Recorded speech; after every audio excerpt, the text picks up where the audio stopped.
Sejam bem-vindos. Hoje eu tenho a chance, né, de ter comigo a Mônica, diplomata de mais de 40 anos de carreira. A gente vai falar um pouquinho da carreira, justamente, de diplomata e do concurso hoje do Instituto Rio Branco para se tornar diplomata. Boa tarde. Muito obrigada pelo convite. Eu sou hoje diplomata aposentada, recentemente aposentada, mas teria o maior prazer de conversar com o senhor, sobretudo a respeito do francês. Que bom. Que lhe interessa mais.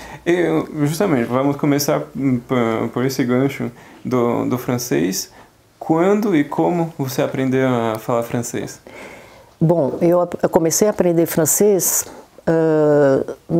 na escola francesa aqui de São Paulo, antes de ir para a França com 15, 16 anos, onde eu estudei em Grenoble durante 3 anos, passei o baccalauréat e depois fui aceita, admitida diretamente em Sciences Po de Paris, sem outro concurso de entrada, onde eu concluí todo o ensino superior e depois ainda trabalhei na França, na BNP, no Banco Francês, antes de voltar ao Brasil, rever minha família, já de muita idade, e trabalhei na área de exportação, quer dizer, feiras e exposições brasileiras no exterior. Era o boom do Brasil na época, e aí eu tive que voltar a Bruxelas para trabalhar nessa área. E depois eu voltei definitivamente ao Brasil, sempre interessada na parte de relações internacionais e história. E passei um concurso que hoje não existe mais, o concurso direto do Itamaraty. Eram, na época, umas 30 vagas e nós entramos 12 pessoas. E já comecei depois a trabalhar diretamente na área das Américas e assim foi minha carreira durante 40 anos em uns 15 lugares. E durante essa carreira, o quanto o francês foi importante, útil, porque a gente sempre fala que historicamente o francês é idioma da diplomacia, mas ainda hoje eu não tenho tanta certeza, mas faz parte da prova do Itamaraty, por exemplo. Grande parte dos diplomatas falam francês, mas ainda é um idioma importante, nem se compara com o inglês, mas para você, na sua carreira, como foi? O francês, a meu ver, continua muito importante, claro que não na mesma dimensão do inglês, ou do mandarim daqui a pouco, mas é uma língua, como você falou, diplomática, né? Uma das mais antigas e sempre usadas, né? E me parece que, de toda forma, o diplomata deve saber mais do que uma língua.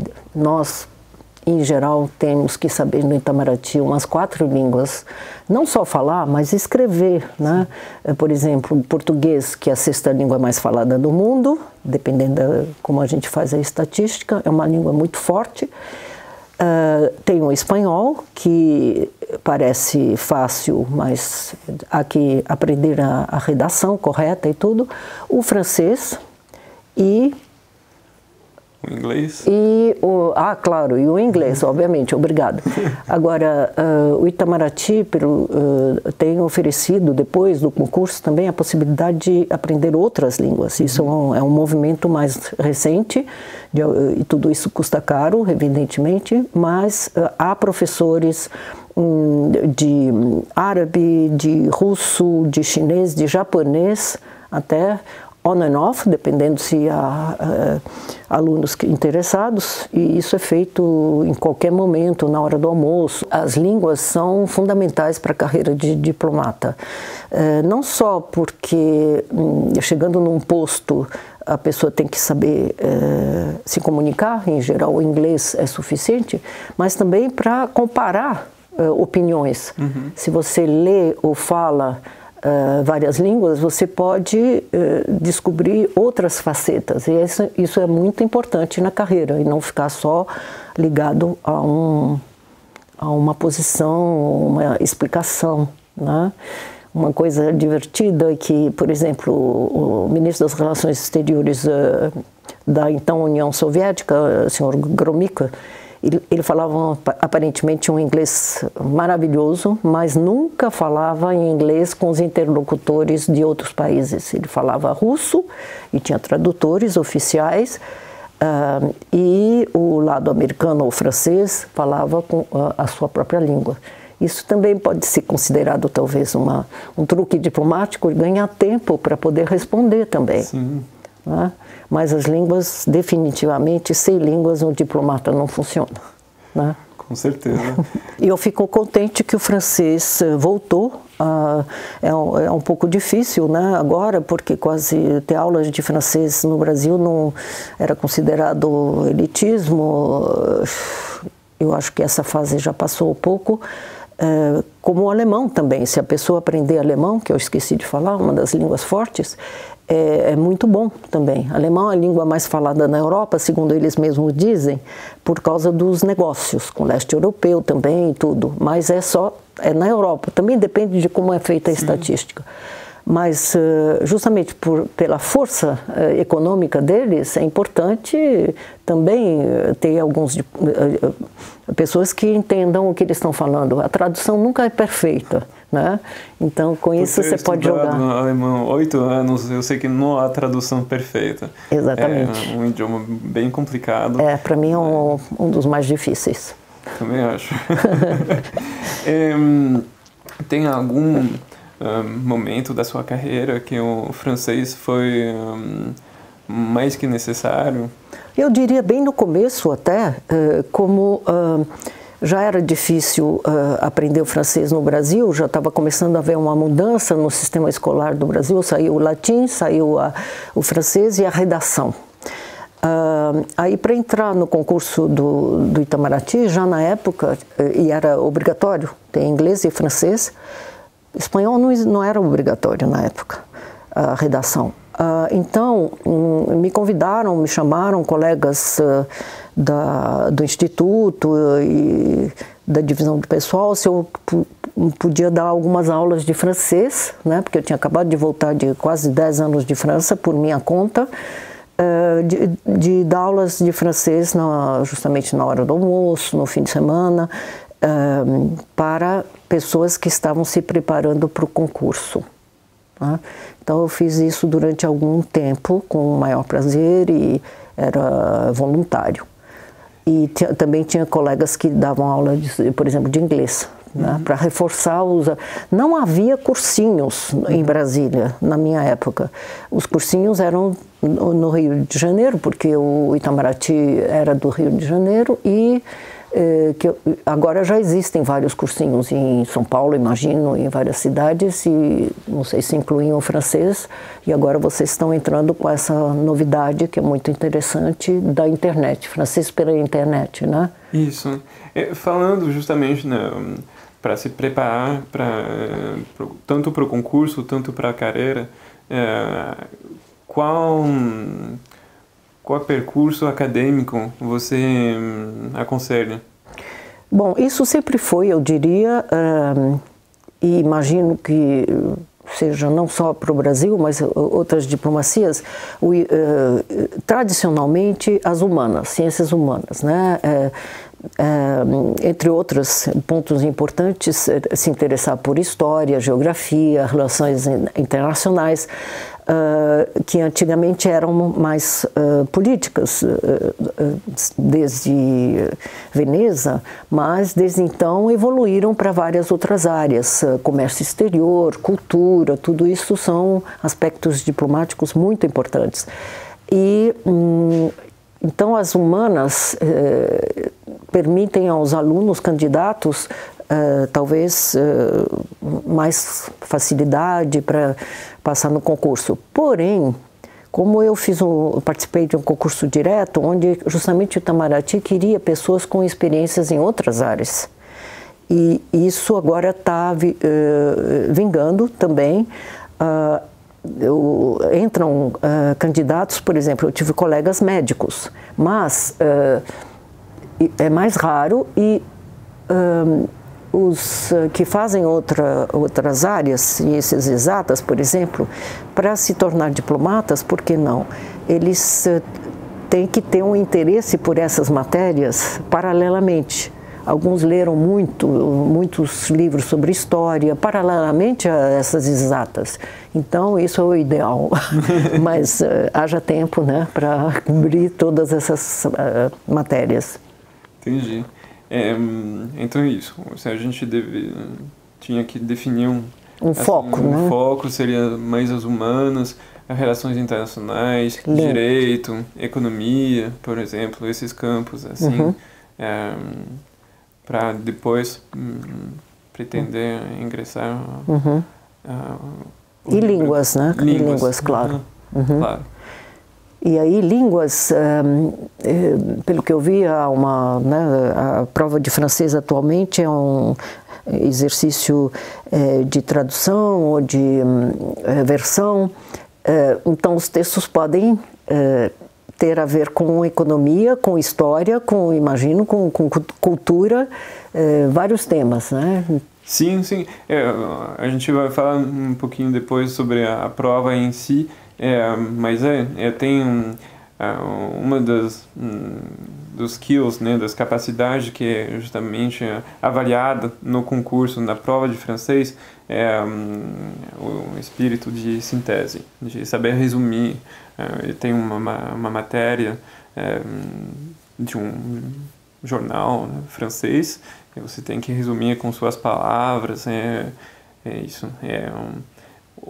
Quais são as outras qualidades, de acordo com você, que são assim primordiais para ser um bom diplomata? Bom, isso que você falou é super importante, o resumo, o famoso resumo, a prova do resumo, que era sobretudo em português e agora em todas as línguas, porque é importante saber resumir, né, uma história. A nossa tendência, a minha também, é de roman fleuve, e o tempo passa cada vez mais, então tem que saber concentrar, focar, né, cibler os pontos principais. Então, o resumo é importante. Agora, para línguas, eu acho que é interessante, porque, por exemplo, numa prova eventual de tradução de artigo, já tem muita coisa que a gente pode usar para tradução, tentando evitar de usar as mesmas palavras. Mas esse é um gancho que ajuda muito, a meu ver. Então é isso. E na carreira em geral, quais qualidades eram valorizadas? Um bom diplomata é... Obviamente alguém e quanto tempo, né, se preparar com antecedência. Eu já tive várias pessoas que me perguntaram isso, filhos de amigos meus de São Paulo que estão interessados em fazer o concurso, prestar o concurso. Aí está ficando, sempre foi difícil, um dos concursos mais difíceis no Brasil, considerado o mais difícil junto com o ITA, da aeronáutica, mas enfim, isso depende das opiniões. Eu diria que é um interesse de toda a vida, seria o ideal, de gostar de certas matérias, né? História, relações internacionais, economia, mas, sobretudo, a partir digamos, 15, 16, 17 anos, a pessoa já deveria saber se ela se interessa por essa parte ou mais construir aviões, né? O que também é muito importante. E aí já fazer muitas leituras, e aqui é difícil, né? Não sei qual o acesso a textos em francês hoje em dia no Brasil inteiro, não só em São Paulo, nem no Rio, Brasília, mas na Amazônia. Mato Grosso tem gente interessada também no concurso. Então, Bom, na era da internet, YouTube e tudo isso, eu acho que é possível ver textos no original em francês, porque é importante ler. Para adquirir vocabulário, a gente tem que ler todo dia, inclusive em português. A gente aprende 10 palavras por dia, já é muito importante, lucro. E assim vai, quer dizer, uns 2 anos também de ensino, de sentar e preparar esse concurso, todas as matérias, aí cada um se organiza, se faz só economia durante algumas semanas, um mês, mas aprofundar muito isso, na época que de menos em internet, a gente fazia muitas fichas, e eu acho que isso ainda é útil, né? Quer dizer, o mínimo uns 2, 3 anos. E não se décourager, não ficar assim...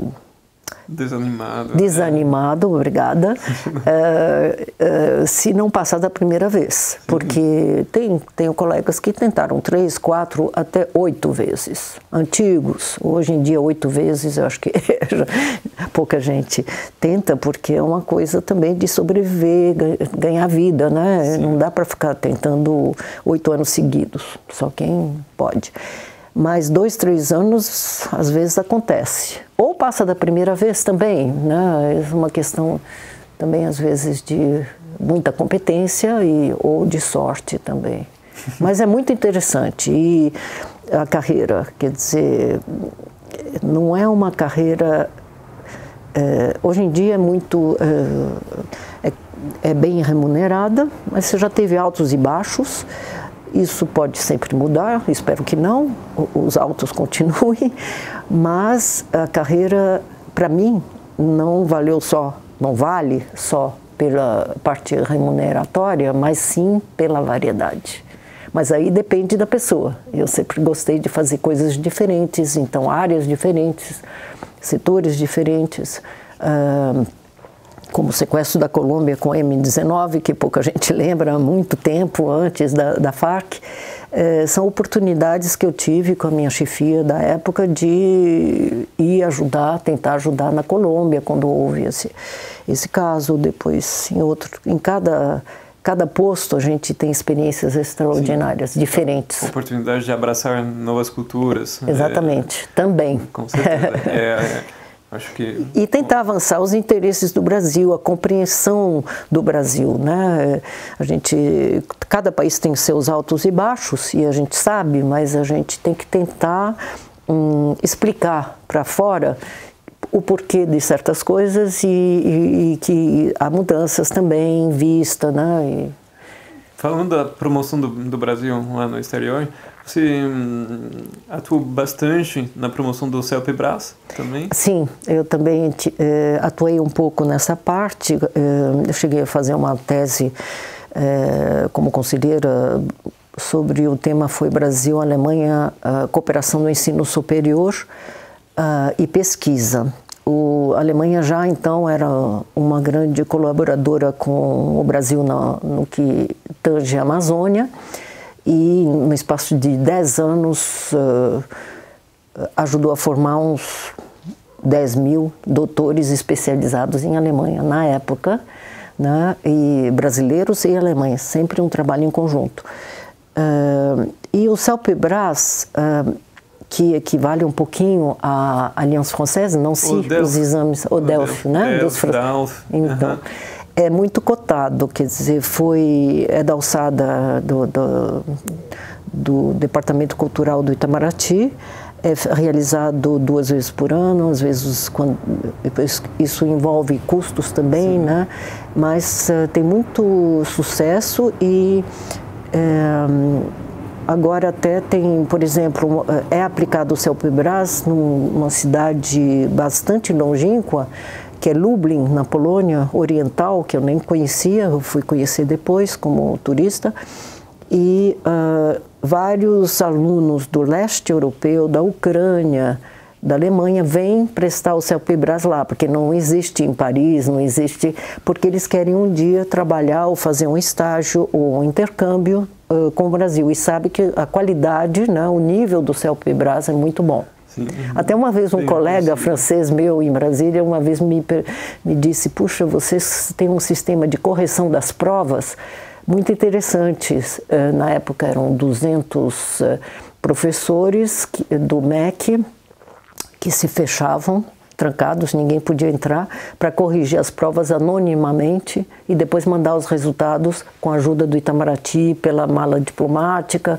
Tudo isso é muito custoso e demorado, mas é sério. Deve ter melhorado um pouquinho o processo hoje.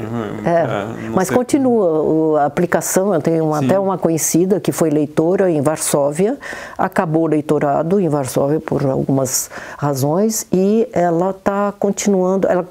Conseguimos justamente abrir essa aplicação em Lublin por causa da amizade que ela tinha com uma professora lá que é famosa, que é muito boa, polonesa, que fala um português perfeito. Excelente. Até tinha esquecido esse ponto.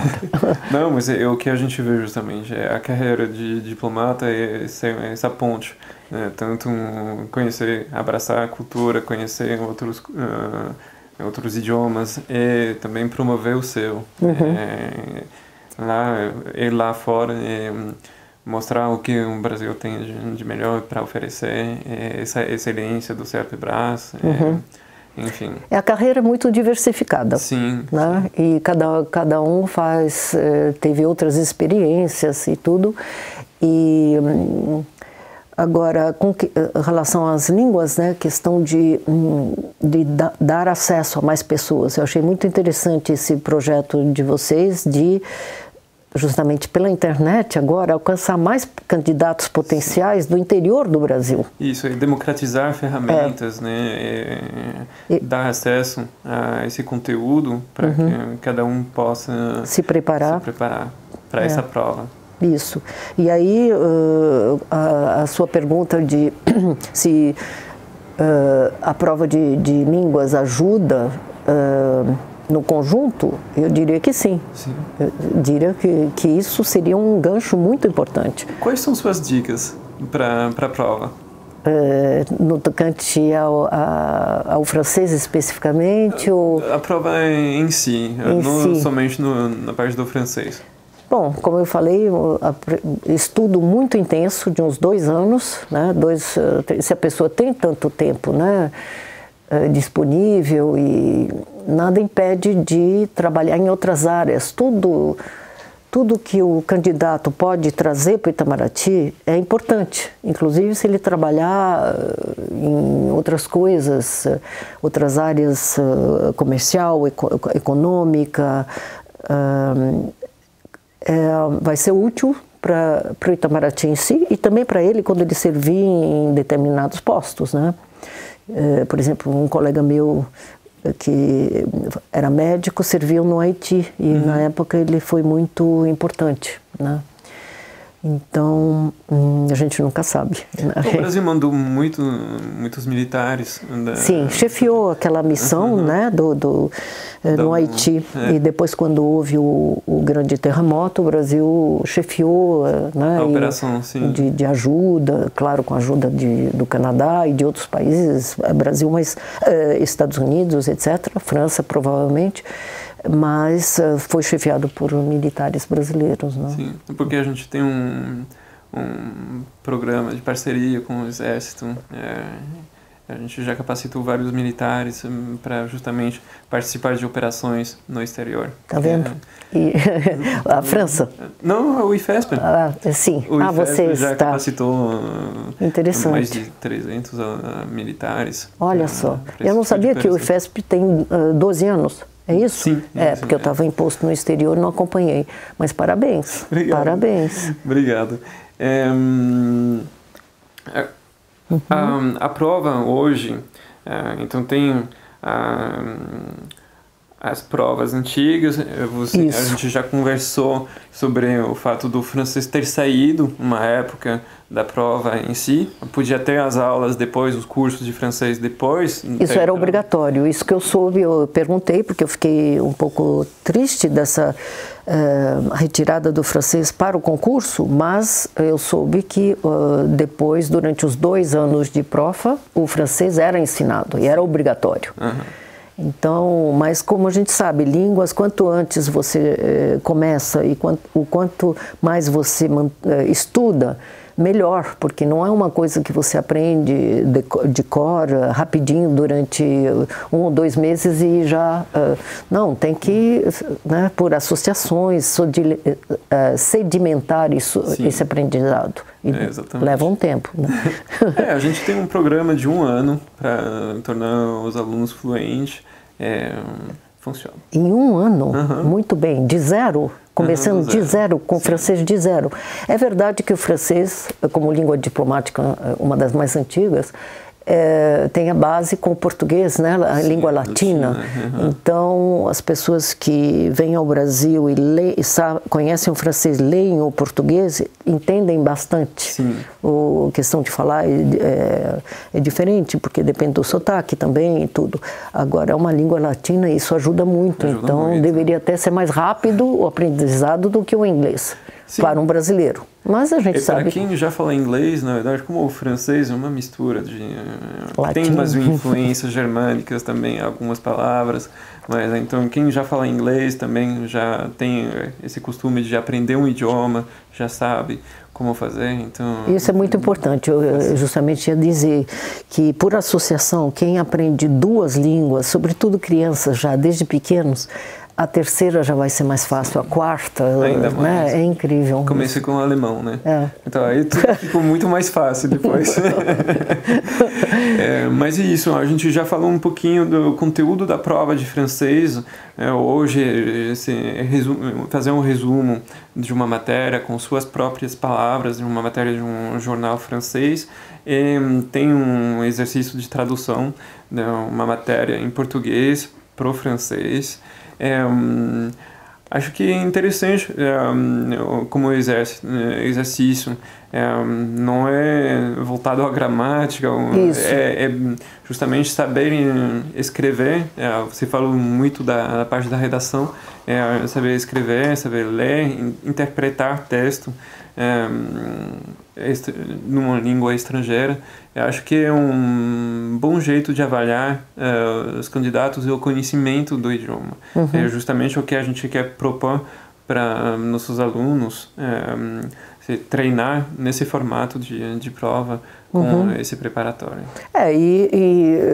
De novo, como o português tem muito a ver com o francês, a gramática, quer dizer, que não precisa ter aula de gramática nesse tempo, mas sabendo redigir bem em português, sujeito, verbo, objeto direto e indireto, mais ou menos é parecido com o francês, né? Então, mas tem que saber redigir em uma língua bem.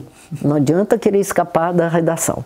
Teste de cruzinha só não é suficiente para se tornar diplomata, nem para passar no concurso. A gente sabe que no começo é feito assim, mas depois tem que aprofundar, né?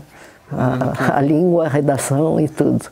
Mas eu acho que vocês tão organizados assim, isso vai ajudar muito a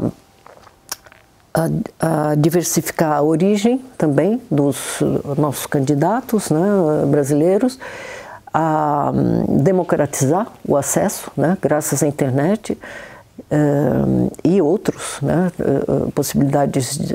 Flexibilidade também, que a gente sabe como a vida é corrida, nem falou da sua, que é muito corrida, mas a gente sabe que não é sempre fácil encaixar um curso de idioma na sua rotina, um dia a dia tão corrido. Então, de ter essa ferramenta tão flexível também possibilita o desempenho de outros alunos que não necessariamente teriam tempo de ir para um curso presencial. Nem acesso, né? Também, porque os cursinhos que não só existiam no Rio há muito tempo, depois agora já tem em Brasília, aqui imagino também, são bastante caros, né? Então, não é todo mundo que pode usufruir disso. Eu não tive cursinho, mas enfim, estudei muito, né? Esses 10 anos na França foram importantes. Imagina. E a gente vem com uma certa bagagem que ajuda, mas também tem que completar com a realidade do país aqui, né? Sim. O que está acontecendo entre tempo, não só na Europa, mas aqui. Mônica, muito obrigado por ter vindo, por ter participado dessa conversa comigo. Eu tenho certeza que você inspirou um monte de pessoas que assistiram para seguir os seus passos na diplomacia brasileira. Foi um prazer. Muito obrigado mais uma vez. Muito obrigada ao Instituto e a você particularmente, tá? E parabéns pelo seu português. Obrigado. Eu fico na dúvida se você é realmente francês ou brasileiro. Sou francês, estou aqui há um pouquinho mais de 4 anos. Olha só, parabéns, sem sotaque, maravilha. Obrigado, muito obrigado. Mes félicitations. Merci.